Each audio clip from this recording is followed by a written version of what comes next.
stage. I think the big challenge for us, like most companies, isn't actually gender equality and gender parity even in entry-level roles, but it's senior leadership roles.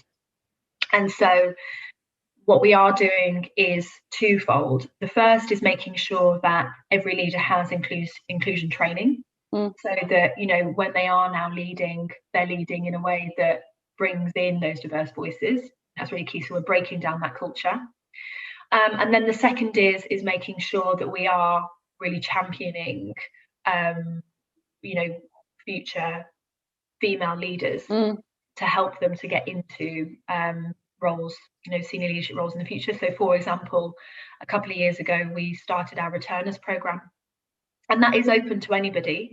So it's people who've been out of the business for a while, who, you know, need a helping hand in order to cope with, you know, having a family or being out of the business anyway and then returning to work. And that has had huge success, really huge success, and it's challenged the individuals who've been part of that, have challenged the perceptions of what people are able to do after returning to work. Yeah, that, fantastic. You know, but people, so that's been terrific. And what I would like to see, and I know that you asked me about Turner and Townsend, I know the next question is going to be about what should businesses do in the whole. And you can't speak, because gender equality has so many different issues, you know, different facets across the globe. So I can't speak for the rest of the globe. I would love businesses to champion and support more men taking paternity leave. Because I haven't had, you know, as I said, that shift in culture has been the only thing that has had a change in my life. You know, I'm in my early 30s. I've got a lot of my friends around me who are having families now. Not every people decide to take families, and that's, you know, there's their own connotations if you're a woman and you do have a family or you don't have a family, and you know, you were suddenly judged and valued on that. Whole different conversation. But I think if businesses are able to really encourage men to take that time out and to start to take more, they're given the opportunity more to take care of responsibilities, then you're challenging you're challenging those stereotypes and those gender roles that have been in society for a long time.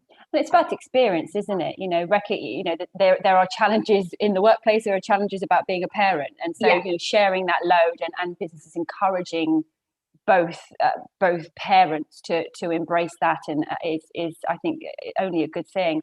And sort of coming back to your previous point, which is about sort of women in more senior roles and your own experience of wanting to learn, albeit briefly, from your sort of director in the role before she left, is this idea of the power of the mentor, the power of seeing people that you relate to, that you can see yourself in.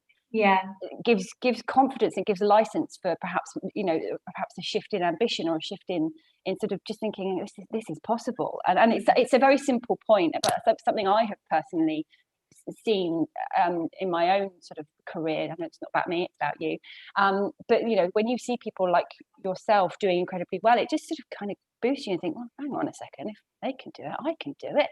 You know, I think it's fantastic. So, oh, thank you so much. I don't necessarily consider myself as a role model to anybody. If anything, I look up to other people and go, oh, how have they done that, and how brilliant are they, smashing life in every single facet. You know, I don't really consider myself one, but if that, you know, if I can provide any help for people who are looking, you know, to progress their career, or then I'm always here. So yeah, well, no, it's fantastic. Yeah, sharing the knowledge for sure.